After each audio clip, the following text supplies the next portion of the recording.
Hello. Okay. Well,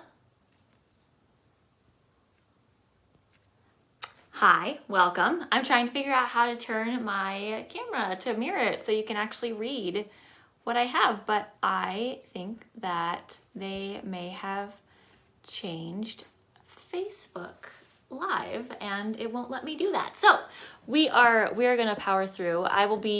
Things will be backwards today. So everything that I wrote on here, I don't think you're gonna be able to read that. No, you can't read that. So we're just not gonna use that today. We will just chat. How about that?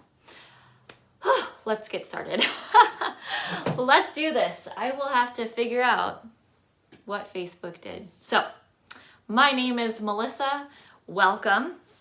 This is our Heart Healthy Nutrition class. The first Thursday of the month is what we're doing. So today we are talking about 7 tips for a heart healthy Thanksgiving. In case you didn't know, Thanksgiving is 3 weeks from today, which is very soon. So I thought Thanksgiving was an appropriate topic to talk about today. Let me know if you have any questions, any comments during class. Happy to see any of those pop up on my screen. So just let me know. Let's get started. Thanksgiving meals are often decadent, right? Now, while heaping mounds of turkey stuffing, marshmallow covered sweet potatoes, and creamy casserole dishes are delicious, they're not exactly good for your heart. Many of these dishes are loaded with salt and fat and sugar and other less healthy things. Fortunately, you can make some substitutions which will provide for a more heart-healthy Thanksgiving dinner without sacrificing all of the flavor. So the first thing we're going to talk about, which you could see, I can take this down and you can see it written backwards. It's not going to be very helpful for today, but written backwards for you, we have butter and cream. That's the first thing we're talking about. Limit your butter and cream. Many Thanksgiving recipes call for large quantities of butter or cream. However, there are a variety of heart-healthy options that can be substituted for those ingredients. So a few options for replacements for butter would be extra virgin olive oil, whether it's, hi Claudia, yes, it's backwards today, Claudia. I can't figure out how to switch my camera. I think Facebook changed some of the settings and it won't let me flip my screen. I'm so sorry. I can't figure it out unless it's this button, but I don't think that is. Nope, that's my front though. You can see out my window. Okay, continue on. Anyway, thanks, Claudia. So, replacing butter in some of your recipes. Extra virgin olive oil, that's a healthy oil if you're going to use fat. Using extra virgin olive oil instead of butter if you're cooking vegetables or whatever it is, that will be a good choice. Or also avocado oil could be a different replacement for that.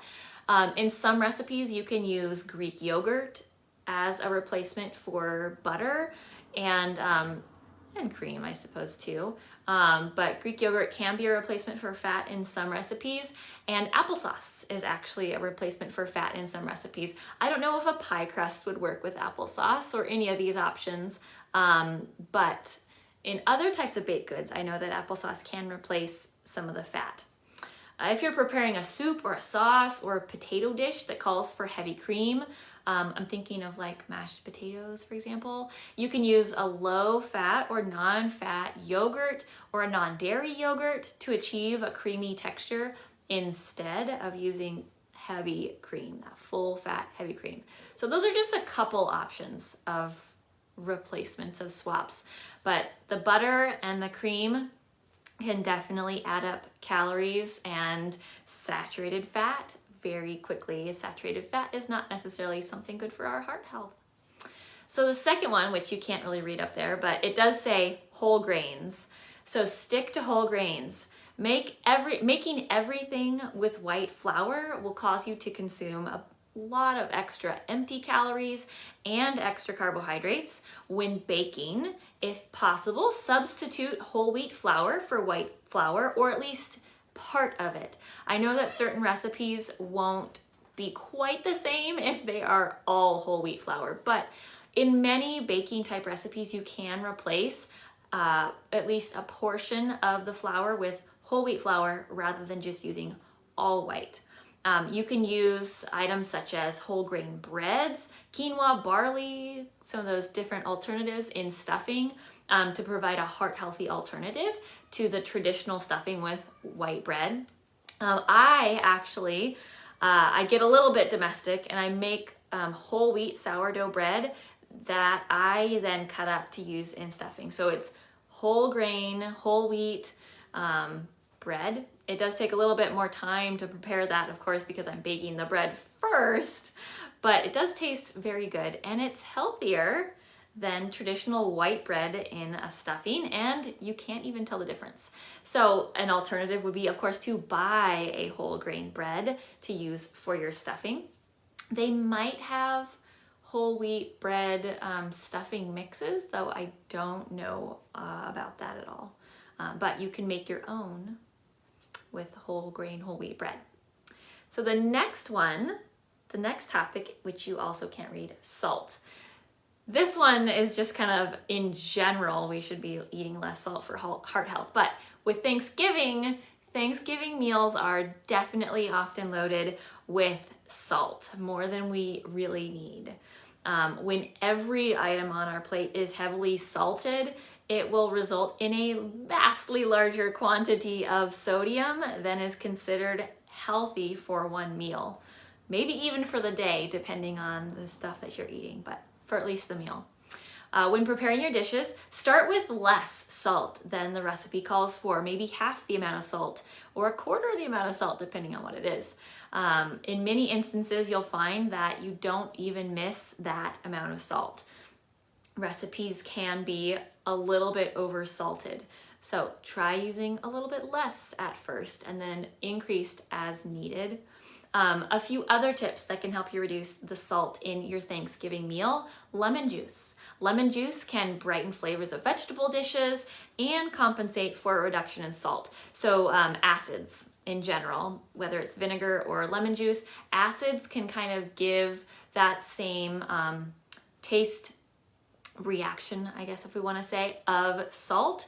So adding acid into a food can mimic the salt if you don't have as much in there. Low sodium broths are another thing that I really recommend for Thanksgiving meals. Low sodium broths can provide flavor to a dish with way less salt. Claudia said, what about salt substitute? So like the potassium, I think it's potassium chloride is what like the salt substitute is. I mean, that would be fine unless you have really, really high potassium, which the general population doesn't have high potassium levels. So yeah, a salt substitute would be fine as well. I think some people don't like salt substitutes as much, like the potassium chloride ones. So might be a preference, but that would definitely reduce your sodium intake. Yes. Another tip for lowering salt intake is to avoid the processed foods, because those tend to be much higher in sodium and often unhealthy fats. So less of those processed things. Like I was talking about stuffing in our previous one about whole grains. If you can make your own stuffing with bread and celery, onions, those kinds of things, making it with your own ingredients rather than using a boxed mix of stuffing, you're probably gonna have better sodium amount, better sodium control for sure, than if you used the boxed stuffing mix. Just as an example. The next one to talk about right there, which again, you can't read, it's backwards, sugar. Be mindful of your sugar intake. Thanksgiving meals are typically very carb heavy, as we all probably know. When you add large quantities of sugar to a meal full of carbs, it can be detrimental to our heart health and cause blood sugar to rise. The sugars that we eat do impact our triglycerides, which impacts our heart health. So just a few tips to cut back on the sugar in our meals for Thanksgiving. Consider doing a low sugar dessert option. I know that pumpkin pie is obviously a very traditional staple for Thanksgiving.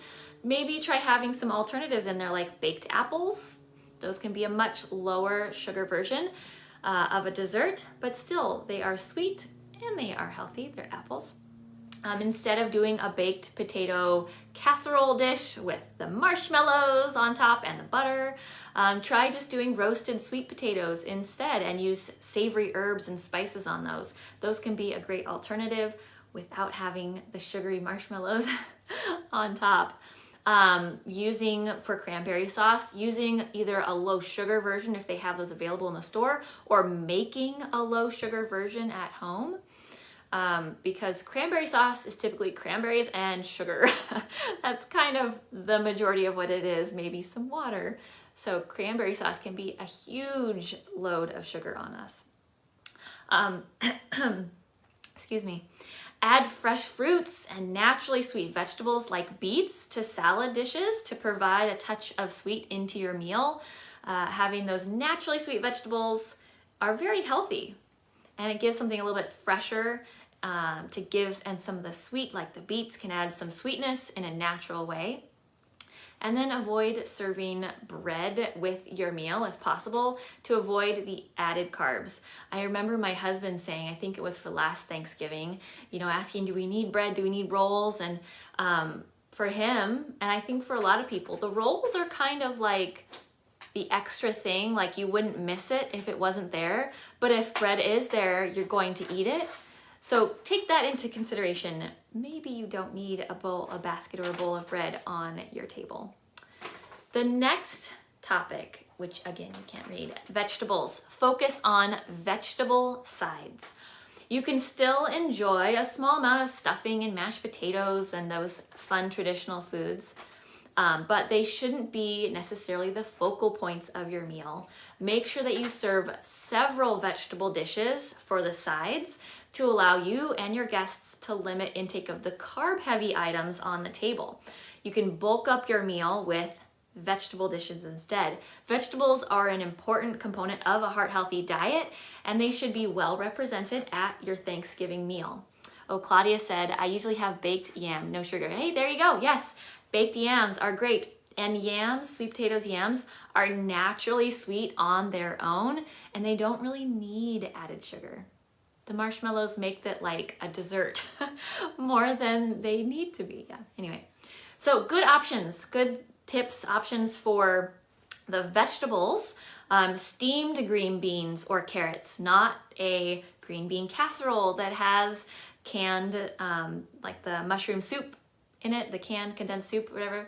Steamed green beans or steamed carrots or steamed broccoli, or roasted vegetables like roasted Brussels sprouts, which I actually hate so much. But I know a lot of people love Brussels sprouts.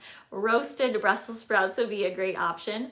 Roasted cauliflower, or adding, when you're making your mashed potatoes, doing part mashed potatoes and part mashed cauliflower can create a lower carb version of mashed potatoes. And honestly, they taste very much the same. I made them for a cooking class, I think 2 years ago at this point.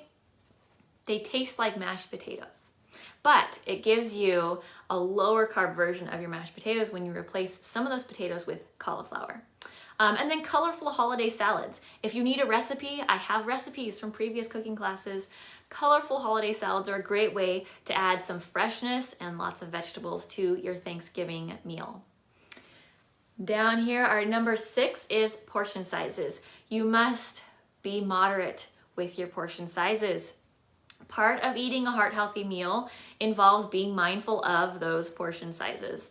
We have a tendency to eat everything on our plate, so you may want to consider switching to slightly smaller plates for your Thanksgiving meal to help reduce overeating and overeating certain foods that are less heart-healthy. In most instances, also, you don't need a second plate of food.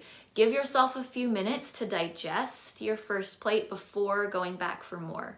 If you truly feel like you need seconds after you've waited for a few minutes, start with something healthy like a vegetable side dish rather than taking a second helping of mashed potatoes or the sweet potato casserole.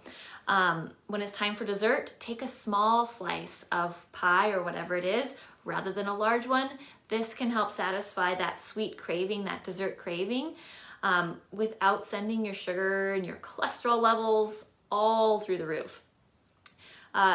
For our hunger cues, it takes about 20 minutes once we get full for the hormones that tell us that we're full. Those hormones to get to our brain, it takes about 20 minutes. So if you're having your first plate of food and then you're going on to your next plate of food before 20 minutes have even passed, you might be eating when those hunger cues get to your brain, but by that time, then you're way past full. So giving yourself time in between plates, in between servings, can help reduce the overeating issue.